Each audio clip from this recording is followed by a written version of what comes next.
സീറ്റുകളുടെ ലീഡായിട്ടുണ്ട് ഇതുവരെ. സ്വാഭാവികമായിട്ടും ജയിക്കാനുള്ള സാധ്യതയാണുള്ളത്.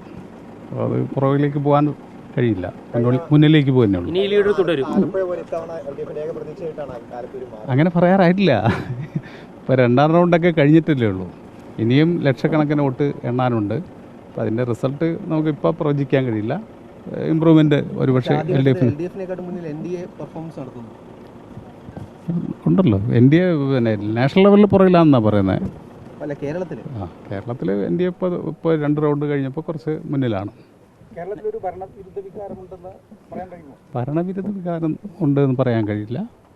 പക്ഷേ എൽ ഡി എഫിന് മുന്നേറ്റം വല്ലാതെ ഉണ്ടാക്കാൻ കഴിഞ്ഞില്ല എന്നുള്ളത് യാഥാർത്ഥ്യമാണ്. അത് പ്രത്യേക സാഹചര്യത്തിലാണ്. അതിൻ്റെ കൂടുതൽ വിവരങ്ങൾ പറയണമെന്നുണ്ടെങ്കിൽ നമുക്ക് റിസൾട്ടിൻ്റെ ഏകദേശം ഒരു ഫൈനൽ സ്റ്റേജിലേക്ക് വരുമ്പോൾ അവർ പറയാൻ കഴിയും.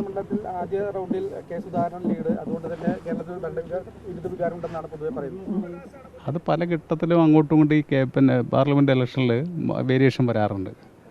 കഴിഞ്ഞ 2019 ഒരു വലിയ ഭൂരിപക്ഷമില്ലായിരുന്നു നേടിയത്. പക്ഷേ 2021 തെരഞ്ഞെടുപ്പിൽ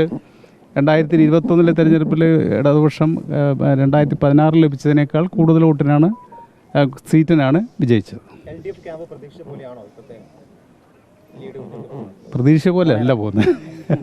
ഇപ്പം നിലവിലുള്ള ഈ ലീഡ് ഇതുപോലെ തന്നെ തുടർന്ന് നല്ലൊരു ലീഡിലേക്ക് പോകും തന്നെയല്ലേ പ്രതീക്ഷിക്കാവുന്നത്?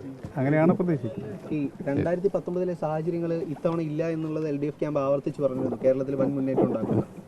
അപ്പോൾ ഈ രാഹുൽ ശബരിമല അതുപോലെ 2019 സാധനങ്ങളൊന്നും ഈ വർഷമില്ല. പിന്നീട് പോയത് ഈ ഭരണവിരുദ്ധ വികാരം തന്നെയാണോ കാരണം? അങ്ങനെയാണെന്ന് പറയാൻ കഴിയില്ല.